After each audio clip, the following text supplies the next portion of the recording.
Hello दोस्तों, मैं हूं शिमक्रम और आप देख रहे हैं डिजिटल एडुकेट चैनल। जी हां दोस्तों, आज हम बात करेंगे 10th क्लास के कुछ इम्पोर्टेंट क्वेश्चन के बारे में।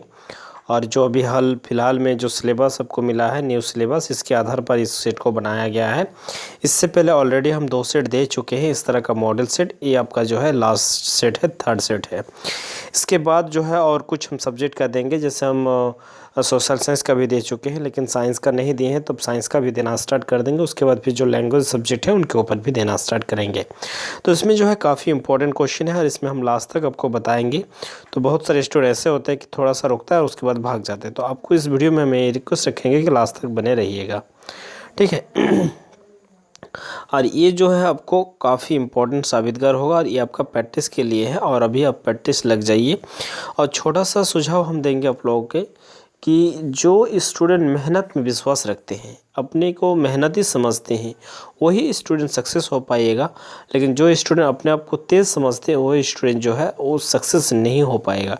क्योंकि अक्सर देखा गया है, और ये बहुत बड़े मनोवैज्ञानिक का भी ये सिद्धांत है कि जो स्टूडेंट अपने आप को मेहनती समझते हैं और मेहनत करते हैं, वही आगे चलकर जो है कामयाब बन पाते हैं। जो अपने आप को तेज़ समझते हैं, स्मार्ट समझते हैं, वो फिर मेहनत में विश्वास नहीं रखते और फिर मेहनत नहीं करने के बावजूद उसके जो है धीरे धीरे रुचि हर चीज़ के ऊपर घट जाता है, सब्जेक्ट के ऊपर घट जाता है। और धीरे धीरे अंत में, लास्ट में, आखिर में जाकर वो जो है अनसक्सेस के कार में पहुँच जाता है। तो हम यही आपसे रिक्वेस्ट रखेंगे कि इन सब मैथों को आप प्रैक्टिस लीजिए, प्रैक्टिस कीजिए और कॉपी में बनाइए। जितने भी आपको सेट दे रहे, सभी सेट का मतलब ये जो आपको सेट दे रहे हैं, ये आपको एक रिवीजन करने के लिए दे रहे, एक प्रैक्टिस करने के लिए दे रहे हैं। और इन्हीं में से ही आपको जो है क्वेश्चन आएगा।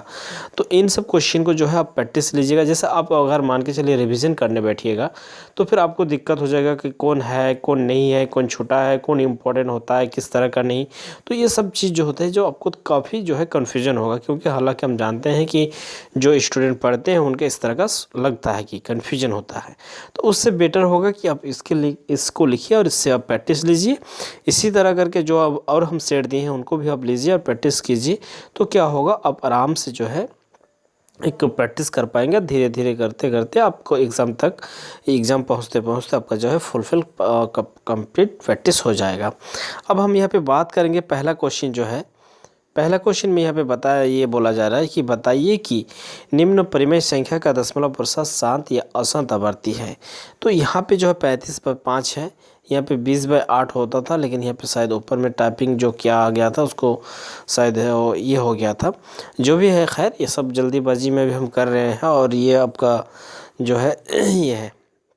नेक्स्ट यहाँ पे हम 2 नंबर देखेंगे। किसी बहुपद px के लिए y बराबर px का ग्राफ नीचे आकृति में दिया गया है। ग्राफ से बहुपद px के शून्यंकों की संख्या लिखिए। तो यहाँ पे आप जानते हैं कि 1 2 3 4, तो इसमें शून्यंकों की संख्या 4 हो जाएगा, इसमें शून्यंकों की संख्या 1 हो जाएगा। उसके बाद 3 नंबर क्वेश्चन है, जाँच कीजिए कि निम्नलिखित समीकरण एक द्विघात समीकरण है या नहीं। तो इसको आपको जांच करना होगा, द्विघात समीकरण है या नहीं है, ठीक है। उसके बाद मान निकालिए, cos 48 degree minus sine 42 degree. उसके बाद है निम्न समांतर श्रेणी के प्रथम पद और समांतर लिखिए। आर त्रिज्या वाले अर्धवृत्त के क्षेत्रफल या परिमाप जो है लिखिए। उसके बाद 7 नंबर क्वेश्चन है, सभी त्रिभुज क्या होते हैं। सभी जो है समबाहु त्रिभुज समरूप त्रिभुज होते हैं। समबाहु त्रिभुज होगा, समद्विबाहु त्रिभुज नहीं होगा। उसके बाद वृत्त तथा उसकी स्पर्श रेखा के उभयनिष्ठ बिंदु को क्या कहते हैं। तो वृत्त तथा स्पर्श बिंदु के उभयनिष्ठ बिंदु को स्पर्श बिंदु कहते हैं। उसके बाद PA और PA' बराबर क्या होता है, 1 होता है, ठीक है। तो ये हुआ आपका क्वेश्चन। और इसी तरह करके 10 नंबर भी है, वर्ग अंतराल की निम्न सीमा और जो है संचयी बराबरता के बीच खींची गई आरेख को क्या कहते हैं, ठीक है।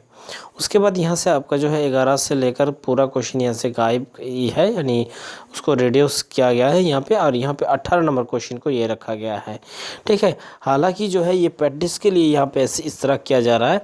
और जब आपको फुल फाइनल या मॉडल सेट हम आपको देना स्टार्ट कर देंगे, और आपको बोले भी थे हम कि नवंबर या तो दिसंबर के फर्स्ट वीक तक यदि सरकारी कोई ऐसे नोटिफिकेशन आ जाते हैं, तो हम लोग क्वेश्चन जो है सिलेक्टेड करना स्टार्ट कर देंगे और आप लोग को जो फुल एक फाइनल क्वेश्चन जैसे हम लोग हर साल देते हैं और उनमें आपको 100% टच होगा, तो वो भी हम लोग काम करना स्टार्ट कर देंगे। जब तक अभी सरकारी तो कोई नोटिफिकेशन नहीं आया है कि या उसका जो है प्रारूप या उसका जो पैटर्न होगा वो किसके आधार पर होगा, इसलिए हम लोग थोड़ा सा भी मंथन में है, थोड़ा अभी कुछ दिन वेट कर रहे हैं। 18 नंबर यहाँ पे क्वेश्चन है, ग्राफीय विधि से हल कीजिए। x - 2y = 0 और 3x + 4y = 20। 23 नंबर क्वेश्चन है, 4 सेंटीमीटर और 5 सेंटीमीटर और 6 सेंटीमीटर भुजा वाले एक त्रिभुज की रचना कीजिए और फिर उसके समरूप एक अन्य त्रिभुज की रचना कीजिए जिसकी भुजाएं दिए हुए त्रिभुज के संगत भुजाओं की 2/3 गुनी हो। ठीक है, उसके बाद यहाँ पे और एक अथवा से भी यहाँ पे क्वेश्चन रहेगा। 3 सेंटीमीटर त्रिज्या के एक वृत्त खींचे, इसके बढ़ाए गए व्यास पर केंद्रों से 7 सेंटीमीटर की दूरी पर स्थित दो बिंदु P और Q लीजिए। इन दोनों बिंदुओं से वृत्त पर स्पर्श रेखा खींचिए। ठीक है, स्पर्श रेखा को खींचना होगा। उसके बाद 26 नंबर यहाँ पे क्वेश्चन है, द्विघाती सूत्रों से मूल ज्ञात कीजिए। द्विघाती सूत्रों का प्रयोग करके इन सबों का मूल ज्ञात करना होगा आपको। ठीक है, 3x², उसके -2x + 1 यहाँ पे 3 होना चाहिए था, 1/3। उसके बाद इसका भी आप देख सकते हैं, 4x² + 4√3x + 3 = 0। दो समरूप त्रिभुजों के क्षेत्रफलों का अनुपात उनकी संगत भुजाओं के अनुपात के वर्ग के बराबर होते हैं। 29 नंबर क्वेश्चन, माध्य माध्यिका बहुलक ज्ञात कीजिए। ठीक है, इन सबों क्वेश्चनों का जो है बहुलक आपको ज्ञात करना होगा। तो बहुलक हो या माध्य हो या माध्यिका हो, तीनों नहीं पूछा जाएगा, आपको एग्जाम में जो है किन्हीं दो को पूछा जाएगा। ठीक है, लेकिन माध्यिका पूछा जाएगा आपको जो है हर साल, और बहुलक और माध्य में कभी कभी अल्टरनेट होते हैं। तो आप तीनों चीज़ को प्रैक्टिस रखिए अभी तक, लेकिन अभी आपको प्रैक्टिस के लिए हम ये सब दे रहे हैं। जनवरी तक या तो अब दिसंबर के लास्ट वीक तक जो है फुल फाइनल जो है इम्पोर्टेंट क्वेश्चन हम लोग नहीं दे पाएंगे। ठीक है, उसके बाद हम लोग फिर नेक्स्ट वीडियो में बात करेंगे। इस वीडियो में ही तक, फिर मिलते हैं हम नेक्स्ट वीडियो में, और नेक्स्ट वीडियो में आपको हम साइंस और सोशल साइंस के लेके आएंगे। तो तब तक के लिए जय हिंद, थैंक यू।